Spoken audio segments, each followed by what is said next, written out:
We're talking about immigration and our disappearing family histories. Welcome to Tea at Taxevity, where you get insights from insiders who make life better, our many clients and friends. My name is Pramod Sharma, and our guest today is Andy Semotiuk. Welcome, Andy. Thank you. Andy, what do you do? I'm a U.S. and Canadian immigration lawyer, and I work for a law firm called Pace Law Firm here in Etobicoke in the Toronto area. Okay, and we met through Toastmasters in recent years, and we've managed to stay in touch. Right. Okay, now immigration law. Are there particular issues that are key these days? Well, there's a lot. I mean, we're talking about citizenship, of course, and changing people's lives for the better by enabling them to either immigrate to the United States or Canada, in my case, because I'm working in both jurisdictions. And really, in a nutshell, I guess what we can say is if I can help put together an application that will enable a family to move to Canada or the United States, the significance of it is that I've impacted that family, the immigrants involved, and their descendants forever, for the better, hopefully. So it's a very rewarding career, but there's also a challenge involved, paperwork. It's very bureaucratic, forms that need to be filled out, details that I have to dig out of people's lives, past work experience, residence, and all this kind of thing. So the rewards are there in helping these people out and correcting problems that they may have had in the past. But of course, there's a steady flow of work that I have to pay attention to and have my people attend to. Right, because I'm an immigrant also, but I became a Canadian citizen when I was 12, Right. back in the 1970s, and at that time, all you had to do was fill out some paperwork. You didn't have to know, you didn't have to know who the Prime Minister was or the provinces, and now it looks like there are tests and a lot more rigor goes into accepting people in this country. There's some key things. For example, following 9/11, there's been a real clampdown on the criminality issue and people coming into the country for terrorist reasons or whatever. Oh. That's a concern. Medical concerns, for example, with the SARS or other medical outbreaks. Right now, Ebola is a big concern. Mm-hmm. And then there are things like prior immigration infractions that people have had or who tried to get in falsely into the country, issues of these nature, of that nature that play into my field that I have to look after in dealing with the clients that I do.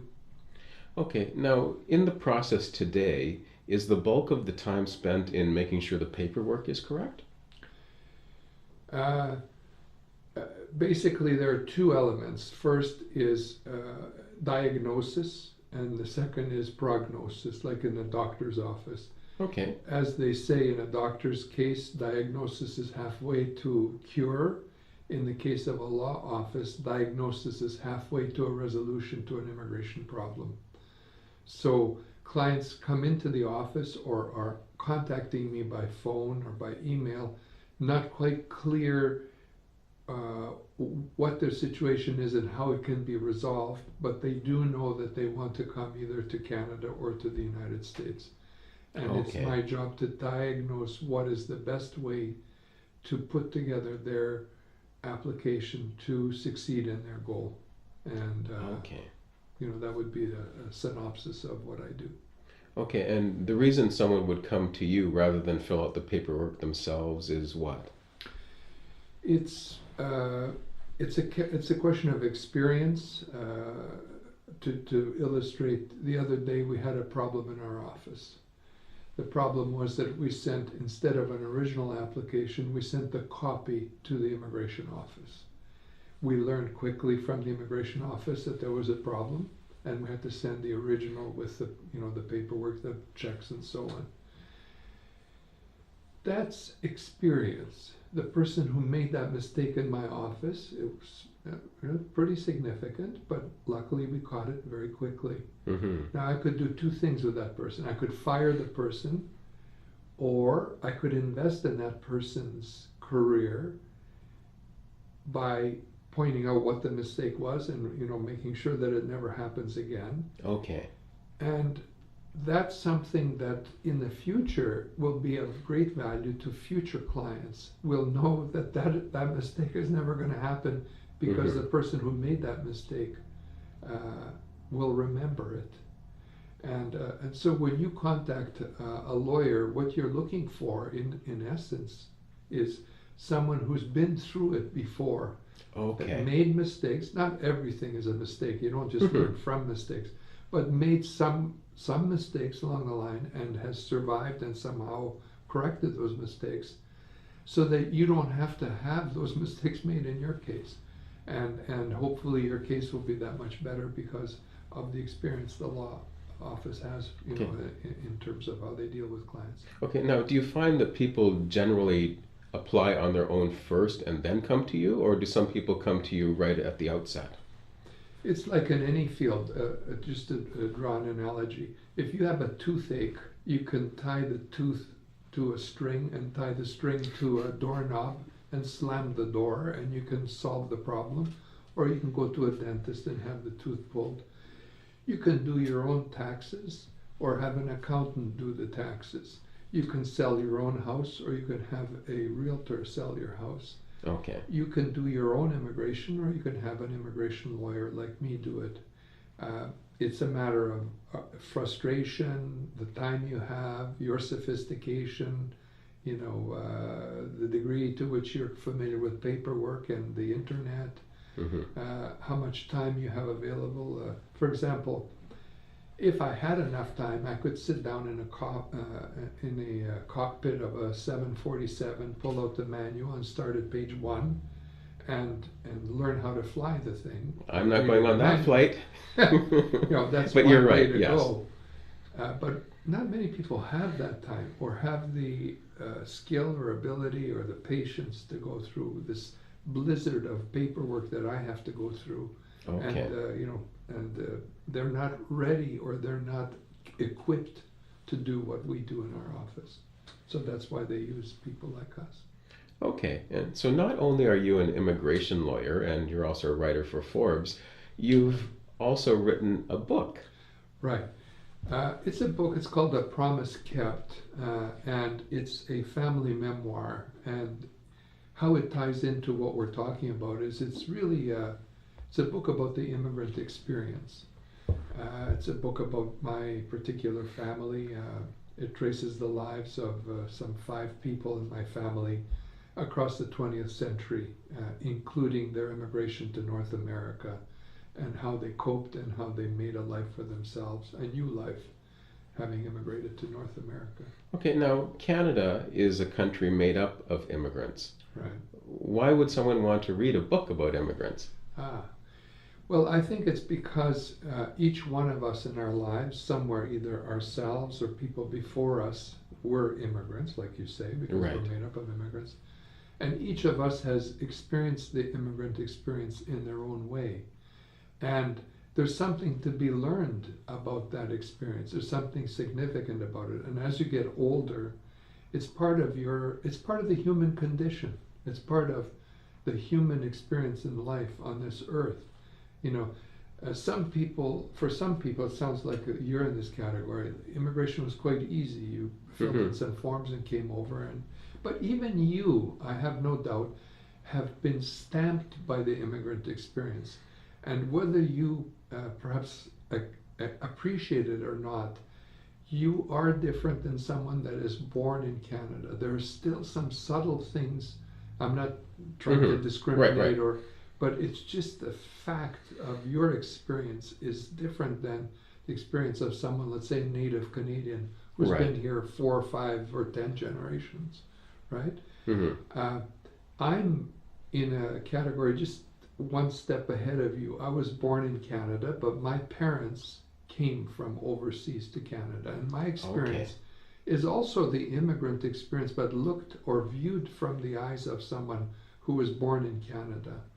And then there are those who, for example, Sean Barry in my office, who works with me and writing for Forbes, you know, editing my work and stuff. He's someone whose family has been here for many generations. He's Irish Canadian.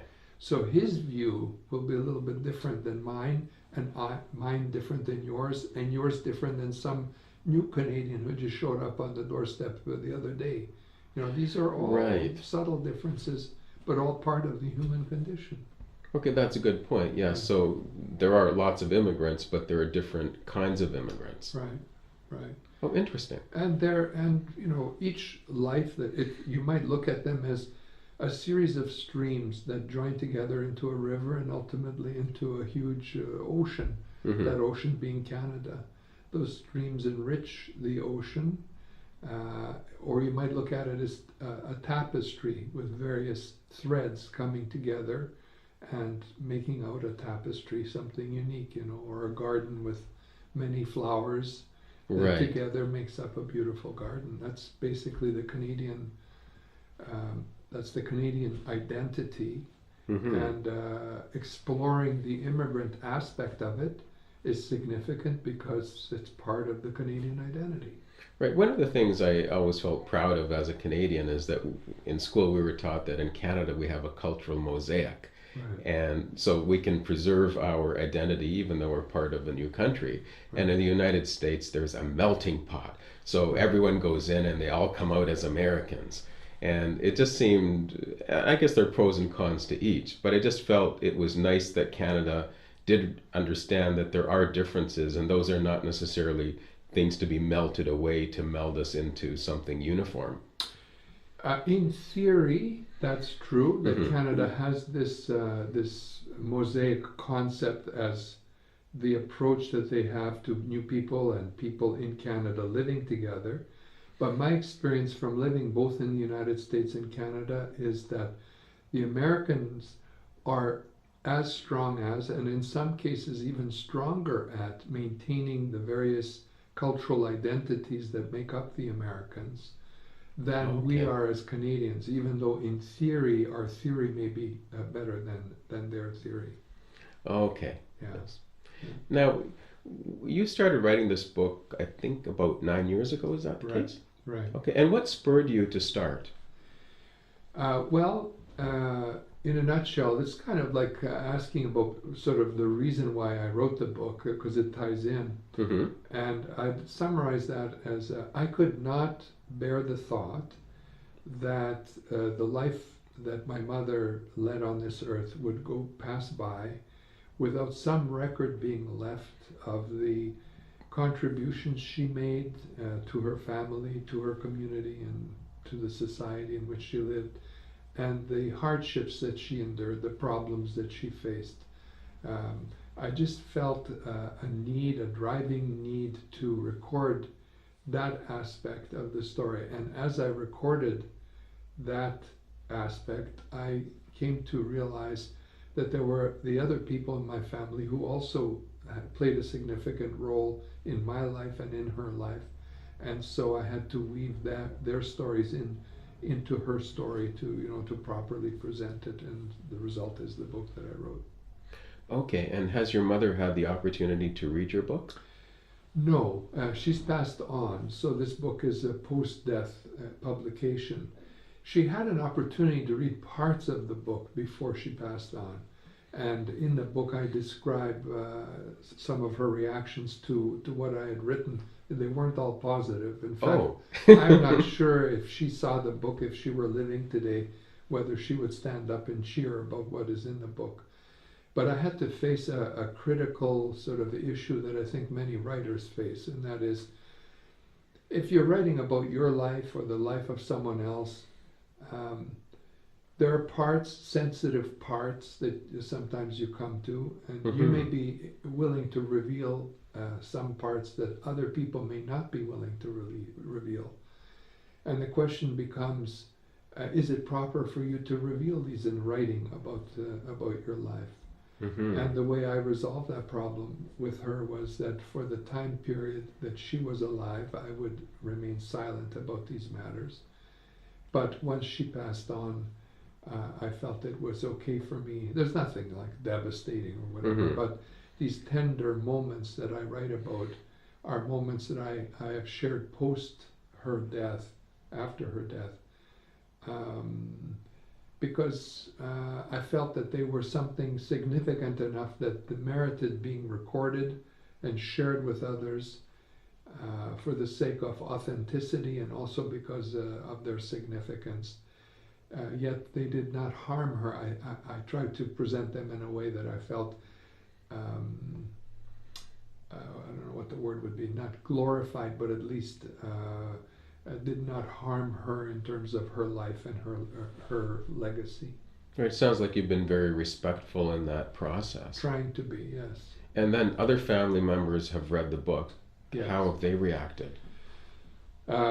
Some with great enthusiasm, others less so. Again, in writing a biography, you can be sort of superficial, or you can try and tell it the way it is. I tried to tell it the way it is, and as a result, sometimes I might have ruffled a few feathers here and there, but nobody was so upset as to condemn me or burn the book or anything of this nature. Overall, I think it was a successful venture in that respect. Okay, now how did you find the time to write a book? You make the time. It's not there. You won't find it if you look for it. You have to make it, and to make it, it has to be something that drives you. It's something you have to do. It becomes a priority in your life. So, for example, in my case, I spent every day advancing the book in some way. I made it a point every day to touch on something, or correct something, or write something, or edit something, or publish something, or take a step forward in the book as a process every day, and that's how I got the book out. Okay, and when you did that, were you setting aside a certain time each day, or a certain length of time each day? How did you go about that? I decided as I was writing it, I would set goals for when the book would come out, but I always saw that the goals were not realistic, or as I came to the goals, I realized I would need more time. Mm-hmm. And I had to compromise. I had to compromise between setting a goal and living by it, or producing the quality of work that I wanted to produce. And I felt the quality merited postponing the time frame. And so I kind of jostled between those two elements to ultimately come up with the book that I came out with. Okay, now who is the ideal audience for your book? Okay, it would probably be people, women in particular, probably from age about, shall we say, 45 onward, perhaps to 65, 75 in particular.